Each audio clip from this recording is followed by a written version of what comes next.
say.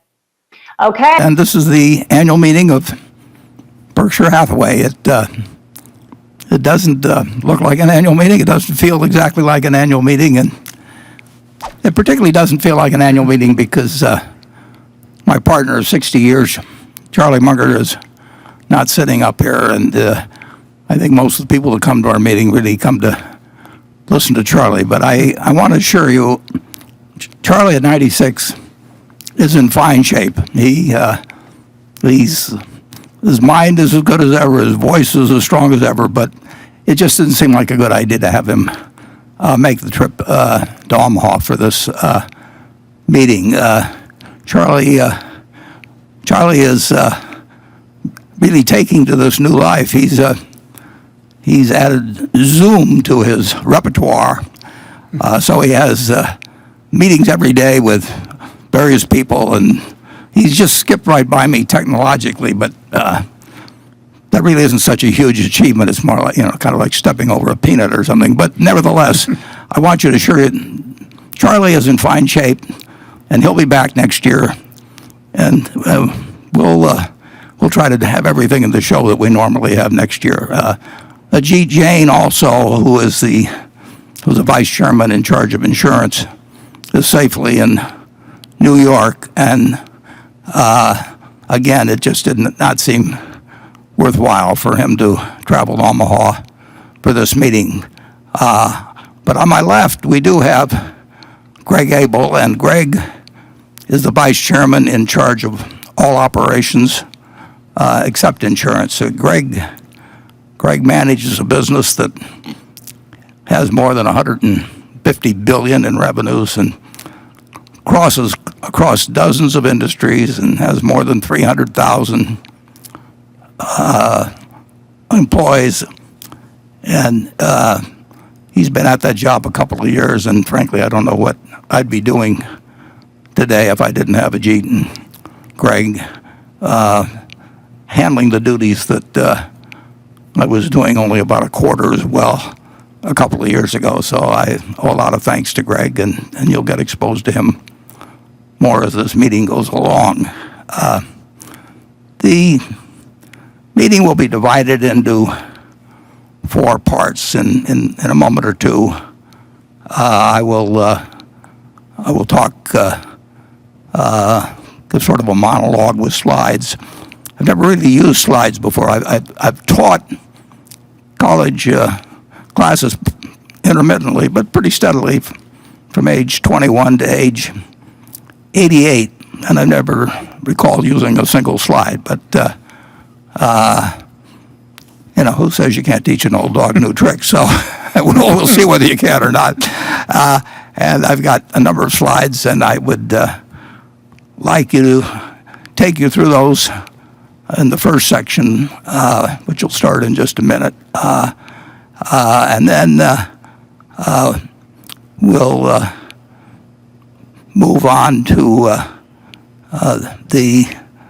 a brief recap of Berkshire's first quarter results. Now, we put those up in the 10Q, which was posted on the internet on BerkshireHathaway.com this morning, and there's lots and lots of detail in there, so I'm not going to go through that. I'll point out one or two things that may be of interest to you, and actually I'll talk a little bit about what we did in April, which is something that is new to Berkshire to be that current, but I'll give you that. Then we'll have the formal meeting, which will take maybe 15 or 20 minutes.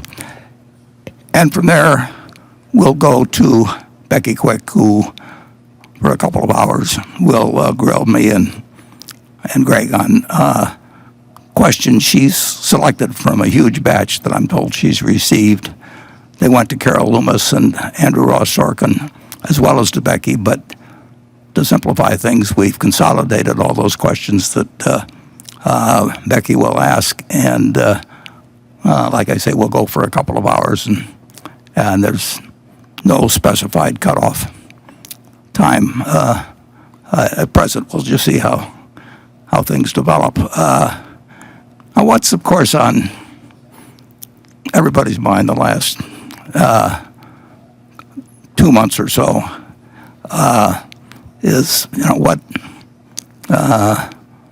what's going to be the situation in terms of health in the United States, and what's going to be the situation in terms of the economy in the United States in the months and perhaps the years to come.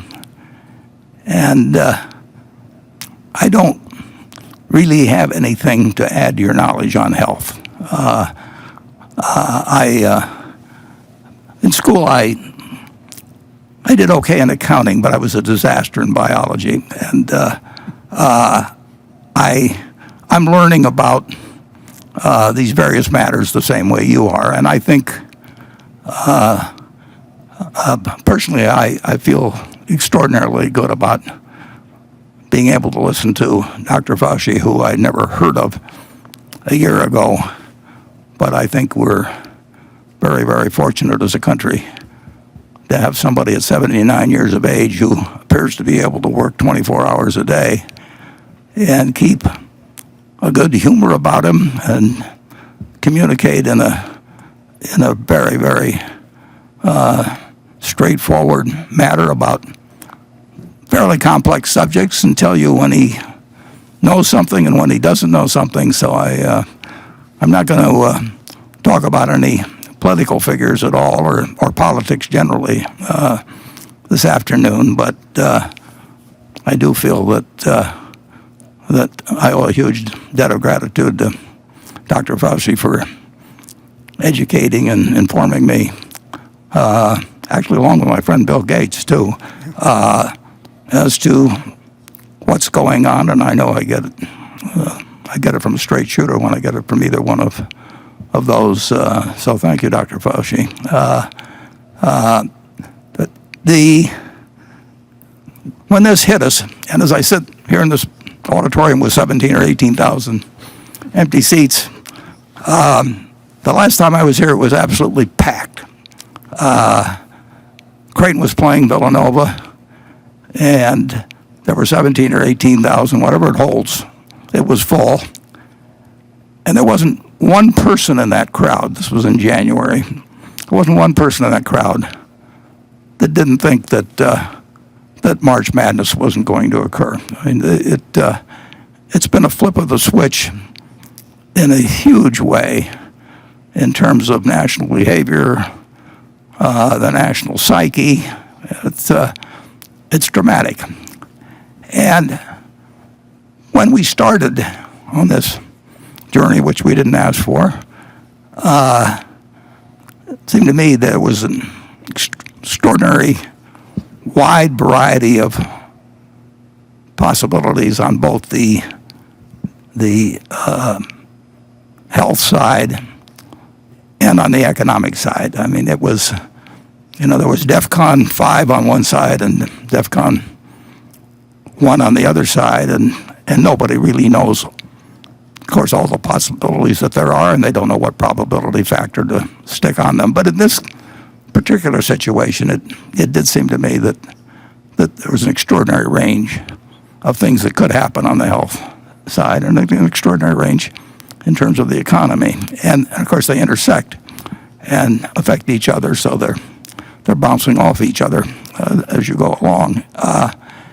And I would say again, I don't know anything you don't know about health matters, but I do think the range of possibilities has narrowed down somewhat in that respect. We know we're not getting a best case, and we know we're not getting a worst case.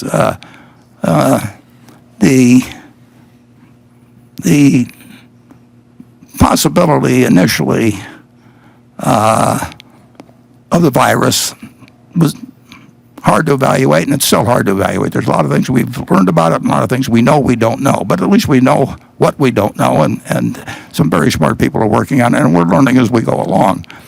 But the virus obviously has been very transmissible, but on the good side, and it's not that good, but it is not as lethal as it might have been. We had a Spanish flu in 1918, and my dad and 4 siblings and his parents went through it, and they have a terrific story in the March 15th edition of the Omaha World Herald that you can go to omaha.com and look up. It's also on the first page, I believe, of Google if you put in Spanish flu Omaha. And during that particular time, in maybe 4 months or so, Omaha had 974, I believe, deaths. And that was 0.5% of the population. And that figure wasn't greatly different than around the country. So if you think of 0.5% of the population now, you're talking 1.7 million or thereabouts people. And unfortunately, in terms of the worst case, this does not appear to, in fact, I think you can almost rule it out, it being as lethal as the Spanish flu was. But it's very, very transmissible. And of course, we have the problem, we don't know the denominator in terms of exactly how lethal it is, because we don't know how many people have had it and didn't know they had it. But in any event, the range of probabilities on health have narrowed down somewhat. I would say the range of probabilities or possibilities and on the economic side are still extraordinarily wide. We do not know exactly what happens when you voluntarily shut down a substantial portion of your society. In 2008 and 9, our economic train went off the tracks.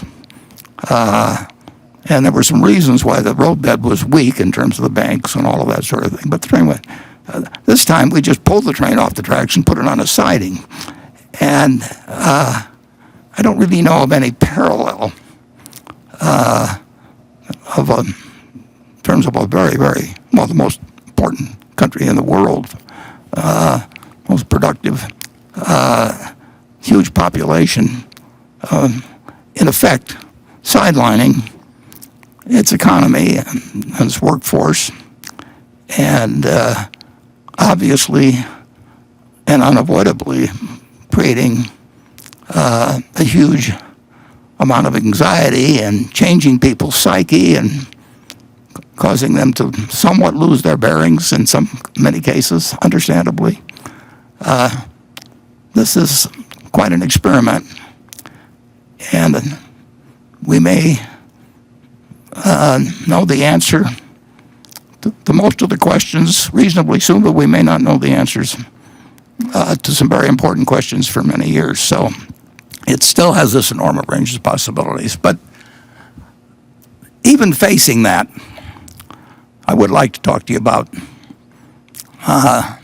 the economic future of the country, because I remain convinced, as I have. I was convinced of this in World War II. I was convinced of it during the Cuban Missile Crisis, 9/11, the financial crisis, that nothing can basically stop America. And we've faced great problems in the past. We haven't faced this exact problem. In fact, we haven't really faced anything that even quite resembles this problem. But we faced tougher problems, and the American miracle, the American magic, has always prevailed, and it will do so again. And I would like to take you through a little history to essentially make my case that if you were to pick one time to be born and one place to be born, and you didn't know what your sex was going to be, you didn't know what your intelligence would be. You didn't know what your special talents or special deficiencies would be. That if you could do that one time, you would not pick 1720, you would not pick 1820, you would not pick 1920. You'd pick today, and you would pick America. And of course, the interesting thing about it is that ever since America was organized in 1789, when George Washington took the oath of office, people have wanted to come here. I mean, can you imagine that? You know, for 231 years, there's always been people that have wanted to come here. Now, my friend, I think has jumped the gun just a shade on putting up slide one, but I'm going to call from some slides as we go along. But the interesting thing about this country is what is on slide one. Let's put it up. And this is an extraordinarily young country. Now, I'm comparing it to a couple of guys that are pretty old, but when you think about the fact that my age, Charlie's age, or our life experience, and then we'll throw in this young guy over here, Greg Abel, and if our life experiences combined exceed the life of the United States, we are a very, very young country. But what we've accomplished is miraculous. Now just think of this little spot in history. And if we'll go to slide 2, I've tried to estimate. Well, let's go back and we stay with slide 2. But the population in 1790, we had 3.9 million people here.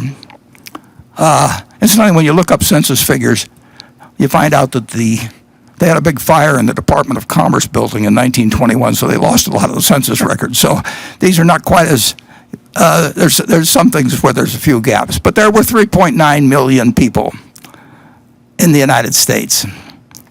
And actually, I've got 0.6 million. It's closer to 0.7 million. There were 700,000 of those people were slaves at the time. But those 3.9 million people were 0.5% of the population of the planet. And if you'd asked any of those 3.9 million people, any of them, to imagine what life would be like 231 years later, even the most optimistic person, and they could have been drinking heavily and even had a little pot, and they still could not in their wildest dreams have thought that in 3 lifetimes, Charlie's, mine, and Greg's, that in that period, you would be looking at a country with 280 million vehicles shuffling around its roads. Airplanes, maybe not today so much, but they'll be back again. And they were flying people at 40,000 feet, coast to coast in 5 hours. That great universities would exist in one state after another, great hospital systems, and entertainment would be delivered to people in a way nobody could have dreamt of in 1790. This country, in 231 years, has exceeded anybody's dreams. I went to the internet and trying to prepare for this, and I tried, if you'll move to the next slide, I tried to find out what was the wealth of the country in 1789, our starting point. And I punched in United States wealth. I tried 1789, I tried 1790. I thought it might be a little easier in terms of a round year. And I think 4 million or so references came up. And I didn't look at all 4 million, but I can tell you the data collection in those early days on many fronts was not anything like today. You really can't find what I would consider reliable figures. You can find out how many mules there were in the country and a few things like that, and trying to add them up. But in real estate, when you're looking at houses or apartment houses or office buildings, that they're each slightly different than each other, but they look to comparable sales. So it's hard to find a lot of countries that have been sold where the wealth has been estimated.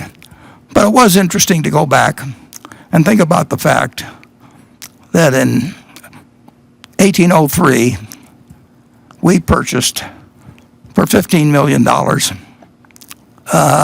We made the Louisiana Purchase. Now that's a little later than 1789, but that's the best comp, as they say in real estate. That's the best comp we could find for land mass anyway. And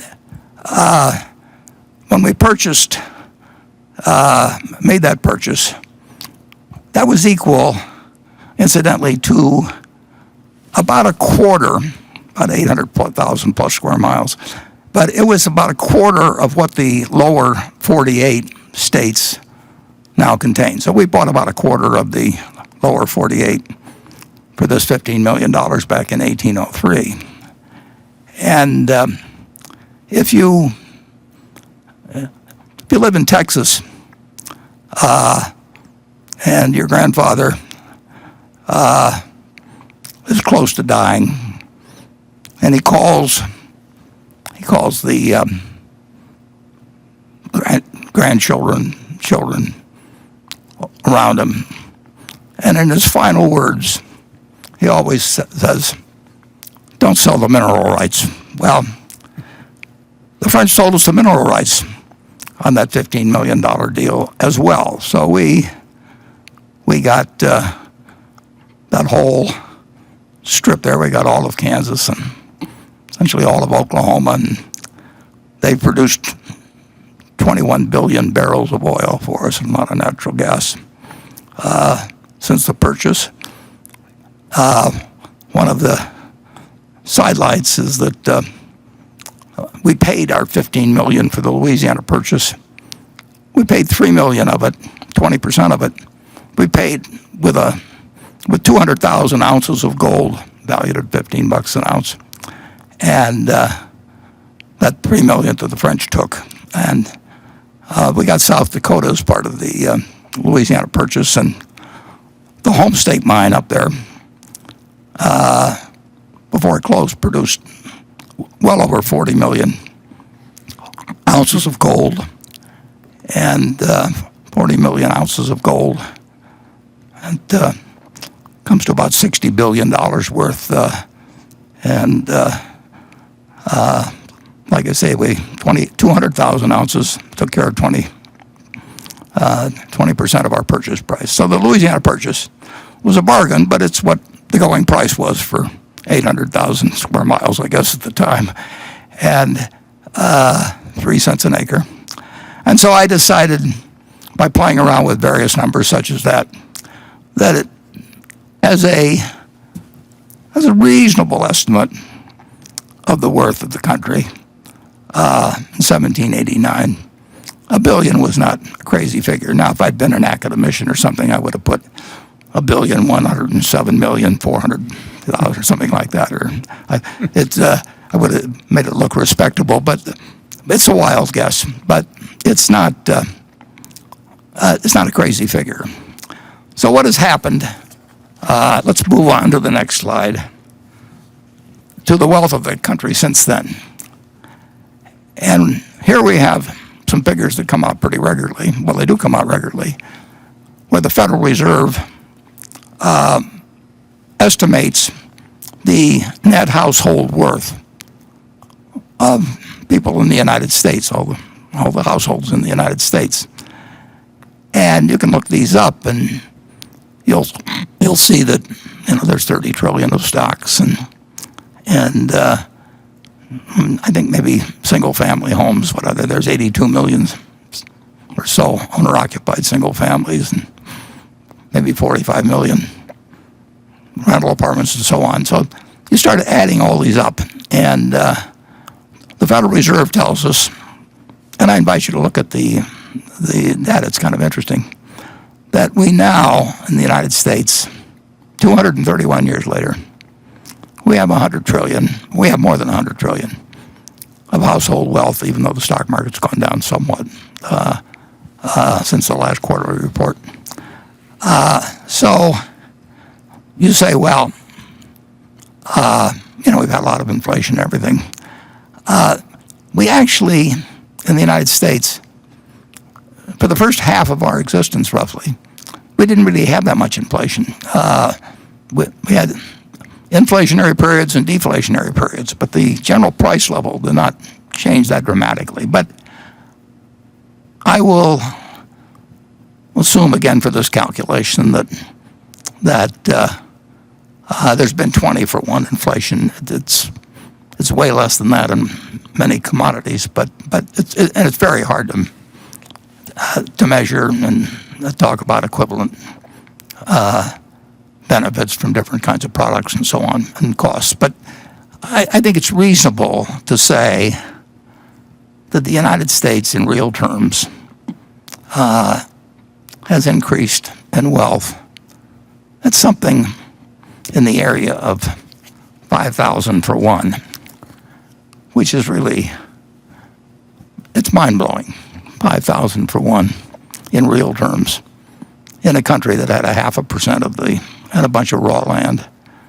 But a vision that to accomplish that in 231 years,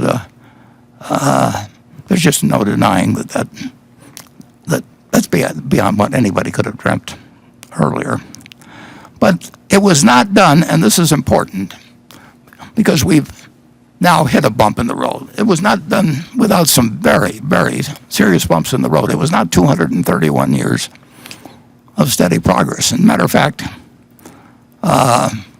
we had been in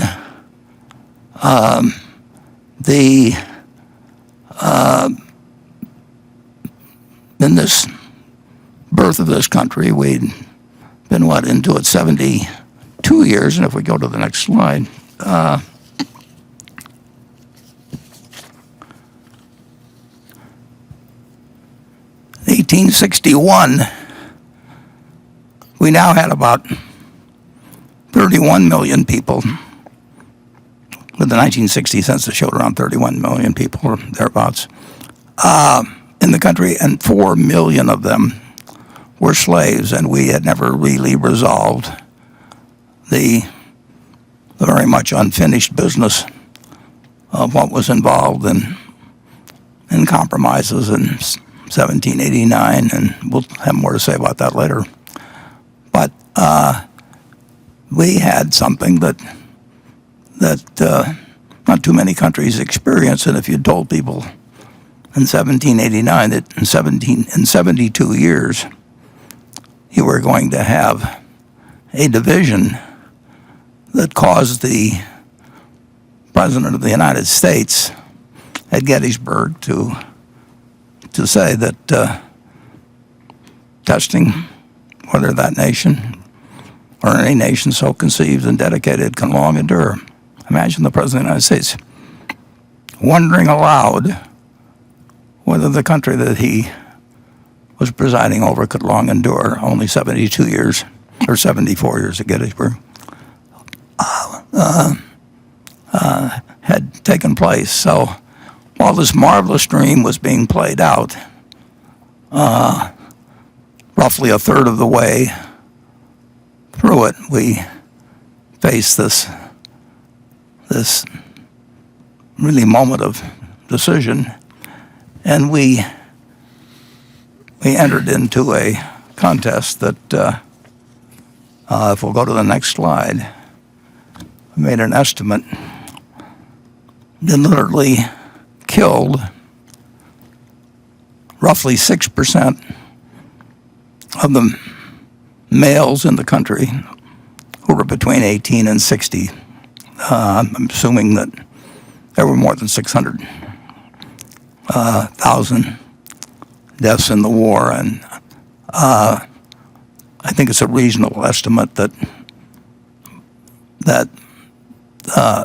18 to 60 group was males were by far the great proportion. So imagine 6% of your working prime age males in a country are wiped out in 4 years. So when we look at the progress of this country and we think of our own problems now, I just ask you to ponder, and we'll move to the next slide. That would be equivalent today to having 4 billion males in that same age group similarly wiped out.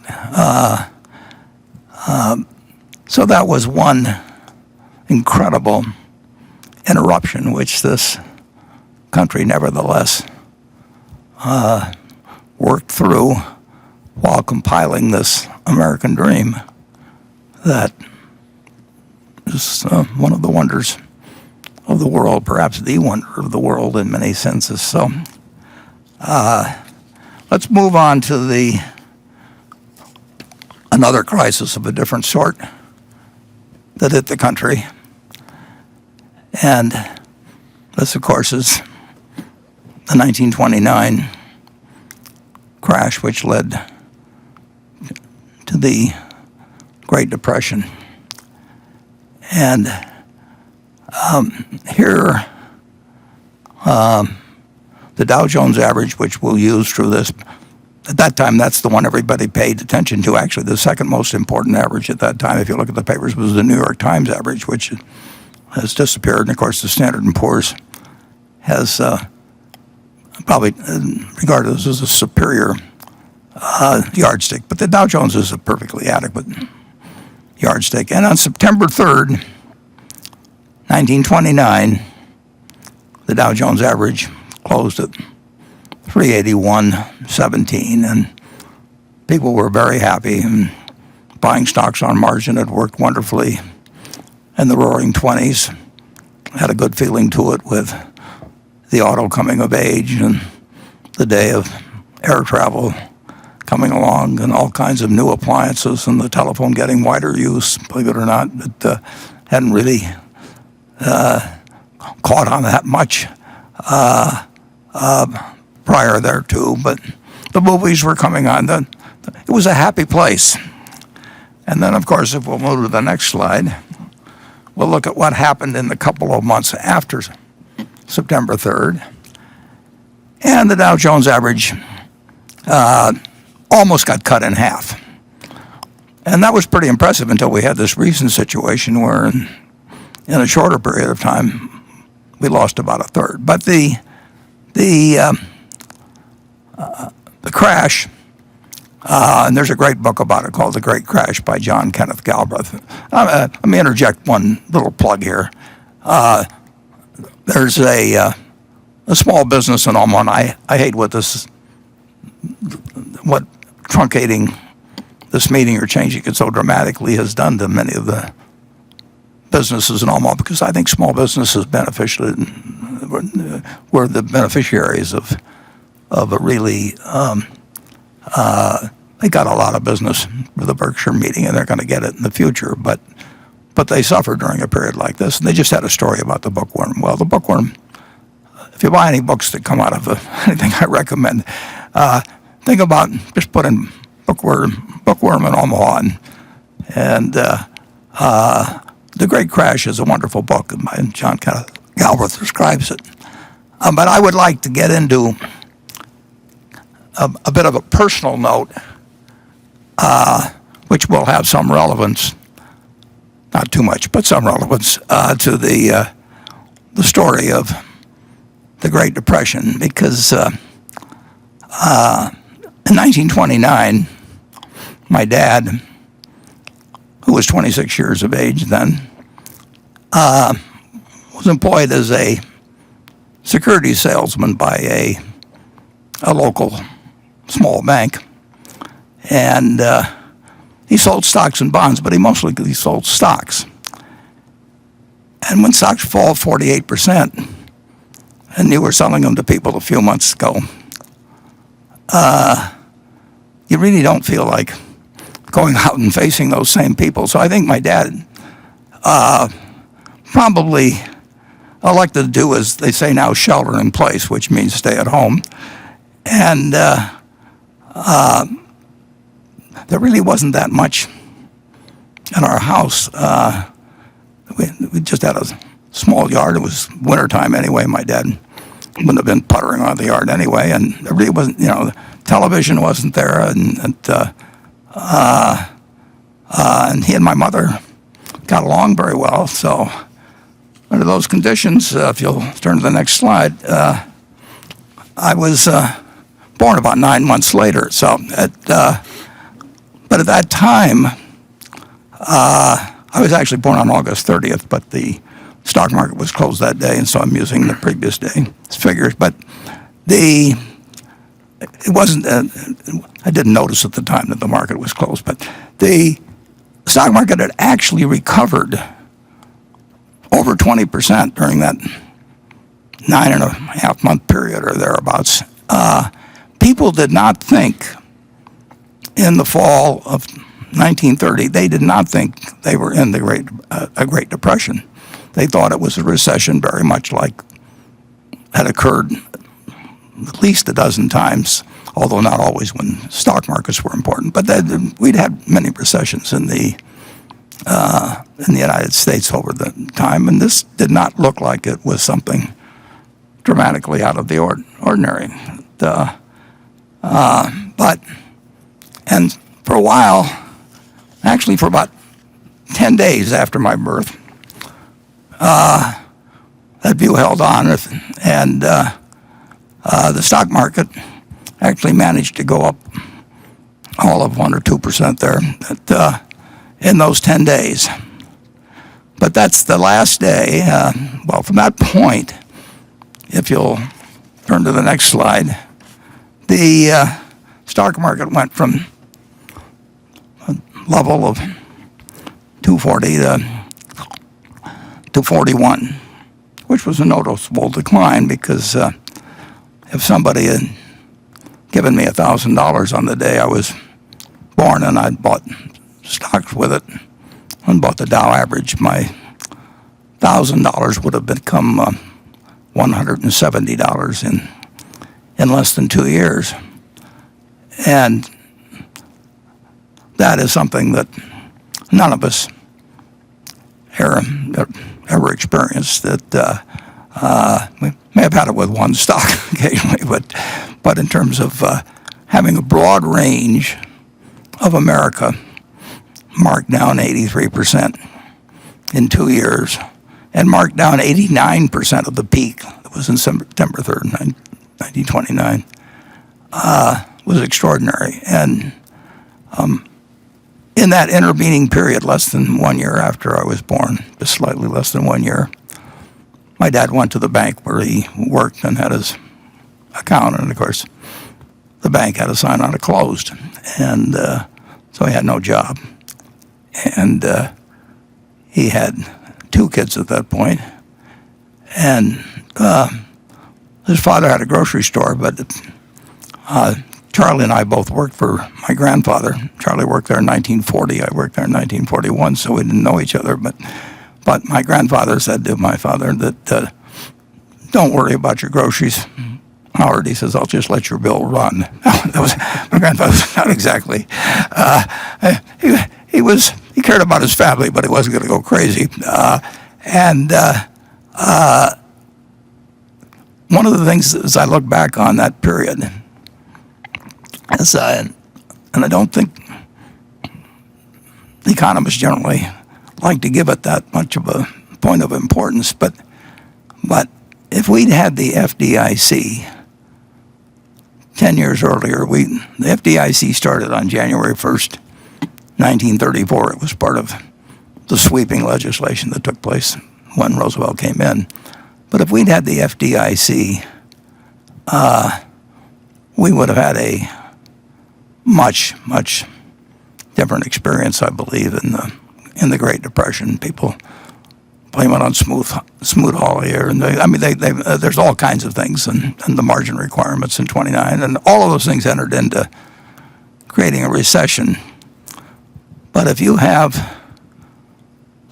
over 4,000 banks fail, that's 4,000 local experiences where people save and save and save and put their money away, and then someday they reach for it and it's gone.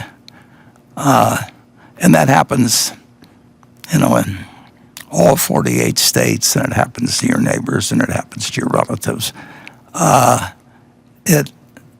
It has to have an effect on the psyche that's incredible. So one very, very, very good thing that came out of the Depression, in my view, is the FDIC, and it would have been a somewhat different world, I'm sure, if the bank failures hadn't just rolled across this country, and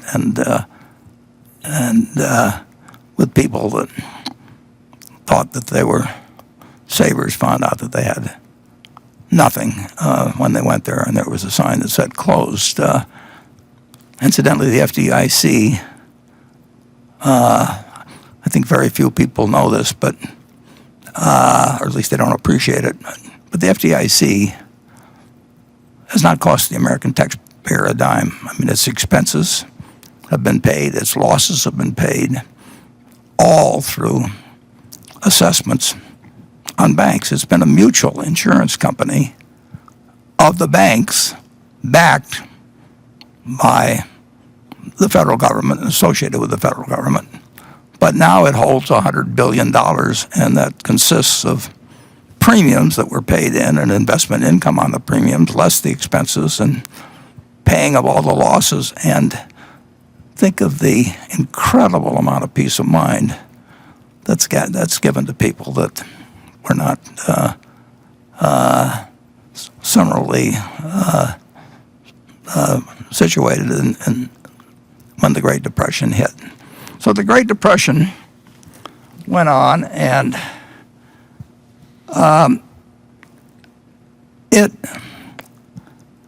lasted a very long time, but it lasted a lot longer in the minds of people than it did actually in its effects.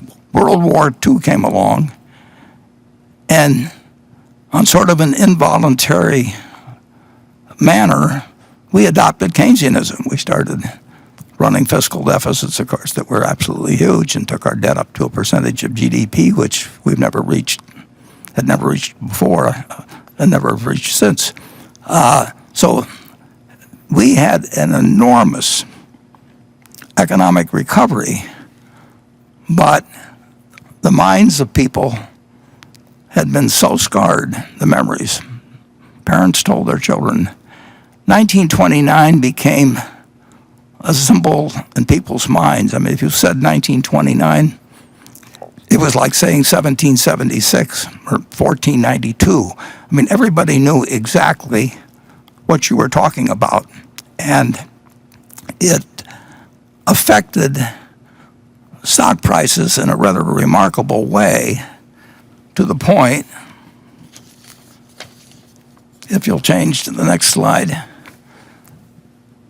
it was January 4th of 1951 that the kid who was born on August 30th in 1930 had finished college before the stock market got back to where it was at that earlier time. So take the years from 1930, or 1929, really, to 1951, or take the year from my birth, 20 years, And bear in mind that, the country was only 140 years old when this started. That's 20 years out of this amazing 231-year lifetime of our country that was flat out, a time for a long time of no economic growth and no feeling by people in terms about the wealth of the country, about what the American economy was worth, what all these corporations that were doing far, far, far better than they were long ago. But it took all of that time to restore in the market a price level that was equal to what it was when I was born 20 years earlier. So if you think about the fact that we're enduring a few months, and we'll endure many more months, but and we don't know how it comes out. And people in the 30s didn't know how it was going to come out, but they endured, persevered, prospered, and the American miracle continued. But it's interesting in that I actually don't have a slide for the next one, because last night I was thinking, after all the slides had been prepared, I was actually thinking about this a little bit, and I remembered that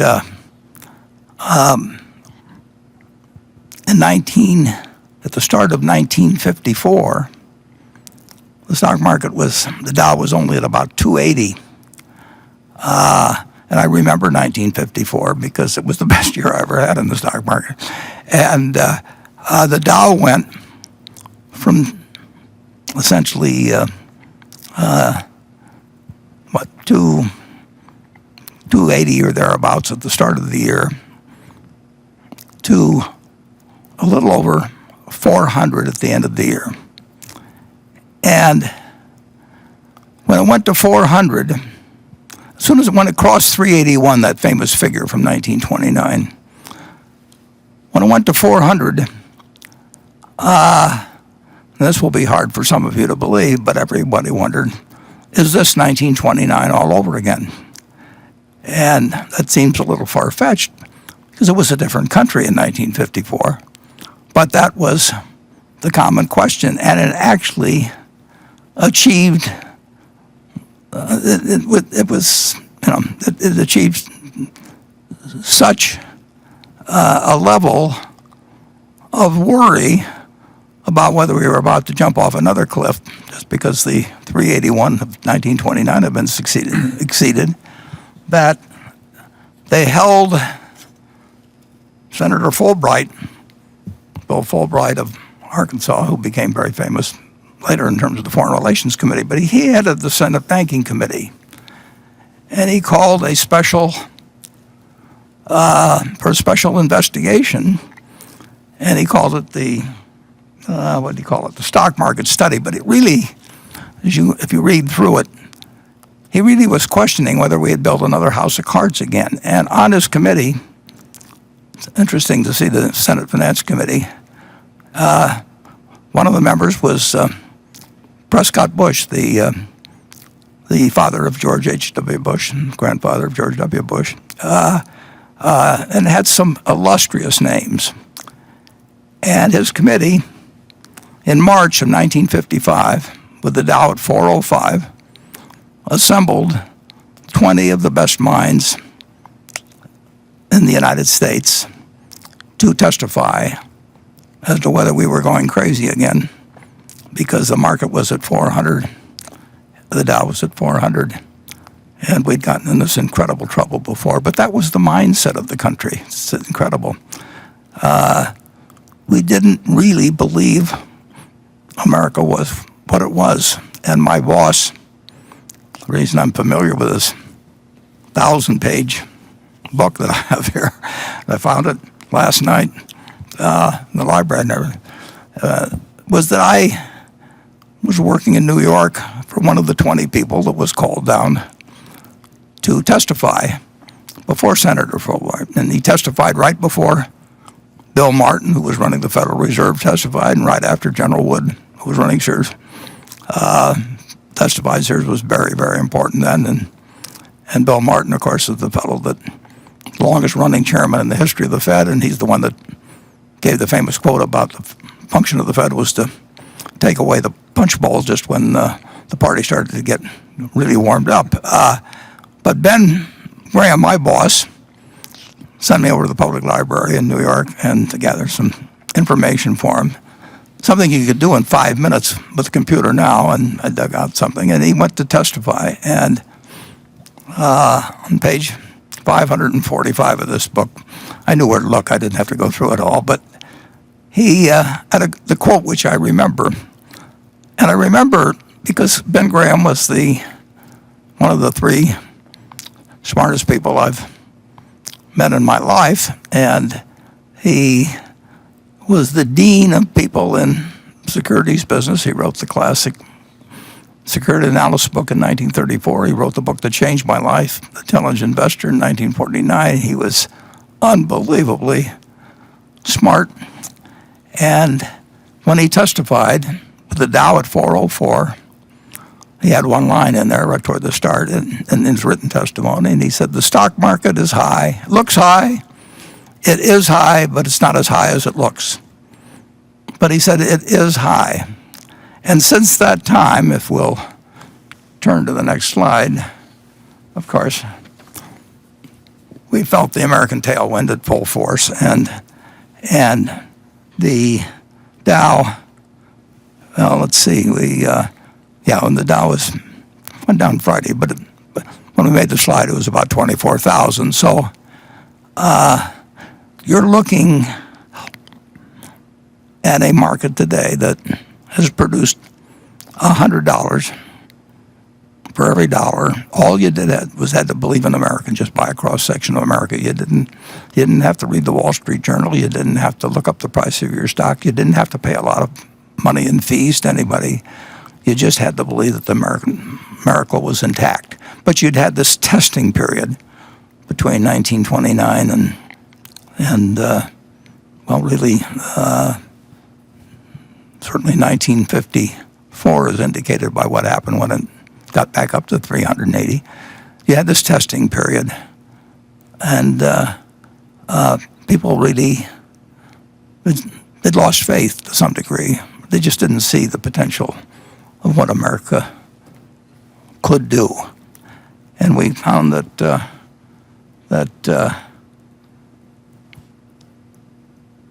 nothing can stop America when you get right down to it. And it's been true all along. It may have been interrupted with the scariest of scenarios when you had a war with one group of states fighting another group of states. And it may have been tested again in the Great Depression, and it may be tested now to some degree. But in the end, the answer is never bet against America. And that, in my view, is as true today as it was in 1789, and even was true during the Civil War and the depths of the Depression. Now, I'm now about to say something that and don't change the slide yet, but I'm now about to say something that some of you will be tempted to argue with me about, but I would make the case that we are imperfect in a great many ways, but I would say, and if you'll put up the next slide, that we are now a better country as well as an incredibly more wealthy country than we were in 1789. We're far, far, far from what we should be, will be, but we have gone dramatically in the right direction. It's interesting. We said in 1776, we said we hold these truths to be self-evident, that all men are created equal, endowed by their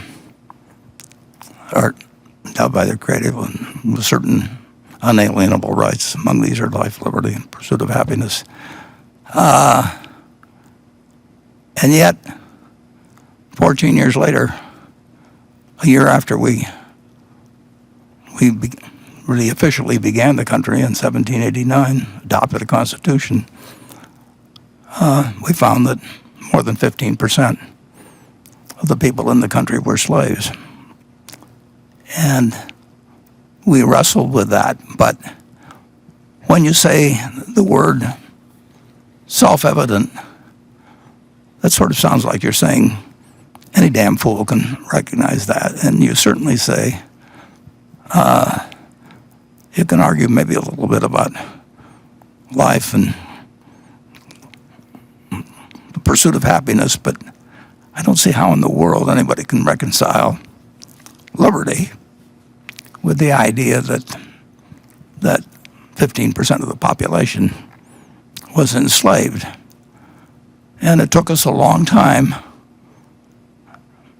to at least partially correct that. The economy took a civil war. It took losing 6% of those people, that males that were between 18 and 60 years of age. But we've moved in the right direction. We've got a long ways to go, but we've moved in the right direction now. In addition, going back again to that 1776 statement that all men are created equal and endowed by their creator, etc. I think it was self-evident to the 50% of the population that they were getting a fair deal for over half the lifetime of the country. It took 131 years of our country's 231 years. It took 131 years until women were guaranteed the right to vote for our country's leaders. And then what's even more remarkable is that after we adopted the 19th Amendment in 1920, it took 61 more years until a woman was allowed to join those 8 males on the Supreme Court.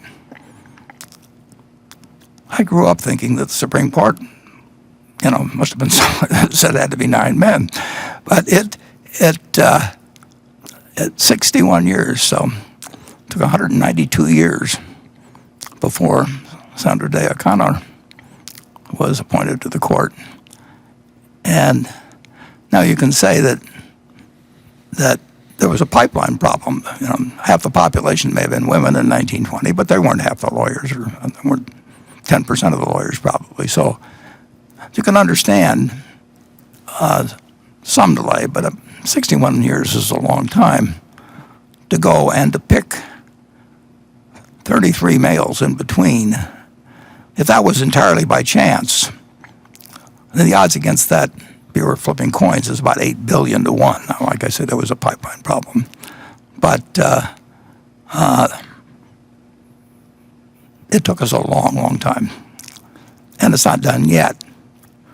But I think it does give meaning to the fact that we are a better society with a lot of room to go. But we are a better society than existed in 1789. When you go to Colonial Williamsburg, you have that. I've been there a couple of times. As a matter of fact, I watched the debate between Jimmy Carter and Gerald Ford there in 1976,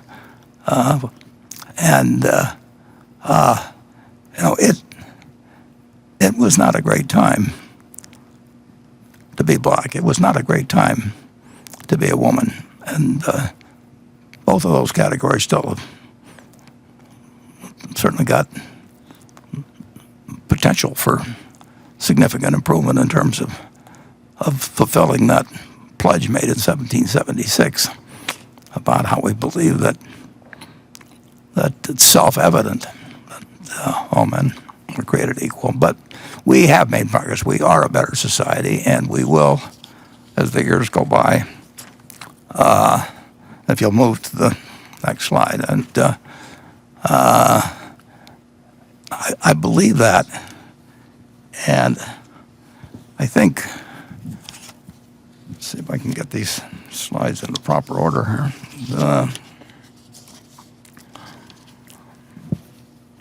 I believe that when you get through evaluating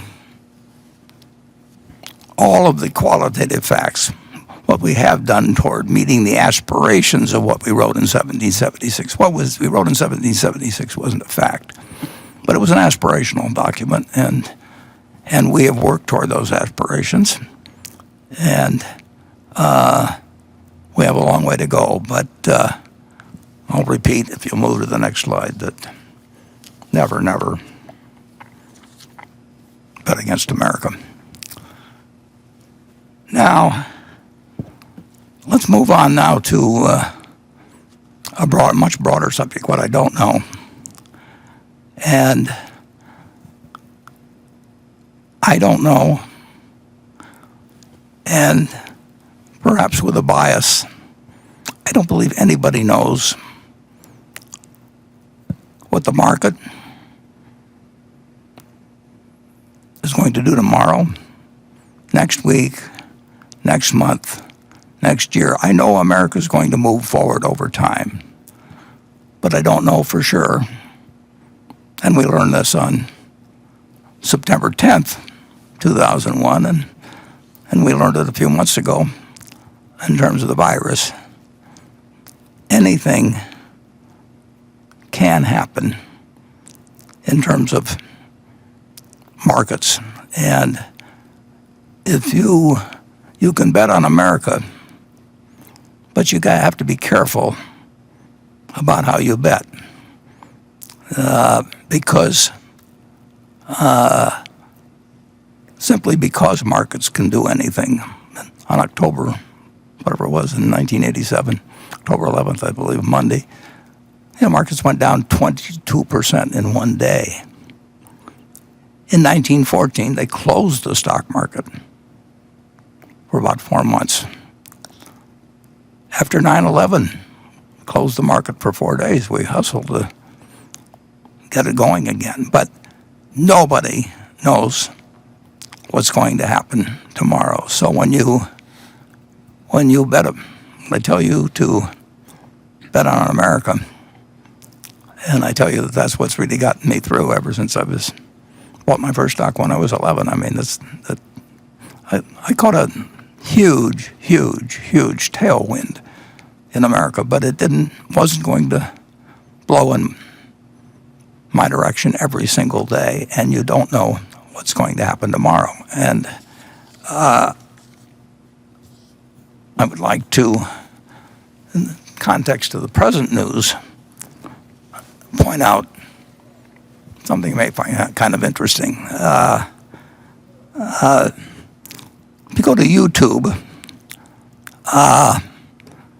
you'll find on June 17th of 2015, 4+ years ago, you'll find Sam Nunn, who's one of the people I admire the most in the United States, in the world, enormous patriot, and tremendous senator, and he's carried on thankless work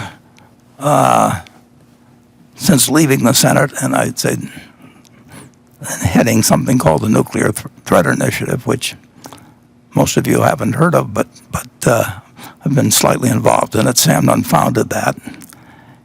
And the Nuclear Threat Initiative is simply organizations that are devoted to trying to reduce the chances of something of a nuclear, chemical, biological, and now cyber nature, from either malevolent or accidental or whatever it may be, from causing deaths to millions of Americans. And among the things, Sam co-founded it, but he's been the heart and soul of the organization.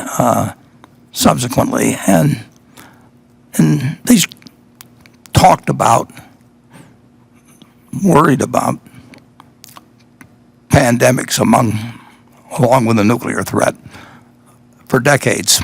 And he's participated in war games where they play out various scenarios, including malevolent pandemics that could be appeared on this YouTube presentation.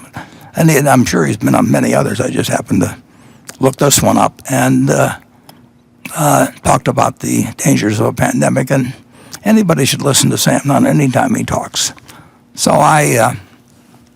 he said at that time, germs don't have borders, which we've certainly learned in the last couple of months. And when I clicked on YouTube, if you'll go to the next, I found out that it had 831 views, and this was only a few days ago. I looked it up, and maybe, I don't know whether most of those views have just been the last few days, or the last few months, I should say, because of the interest in pandemics. But it is hard to think about things that haven't happened yet, and so we can experience, when something like the current pandemic happens, it's hard to factor that in, and that's why you never want to use borrowed money, and at least in my view, in margin to buy into investments. And we run Berkshire that way. We run it so that we literally try to think of the worst case of not only just one thing going wrong, but other things going wrong at the same time, maybe partly caused by the first, but maybe independent even of the first. And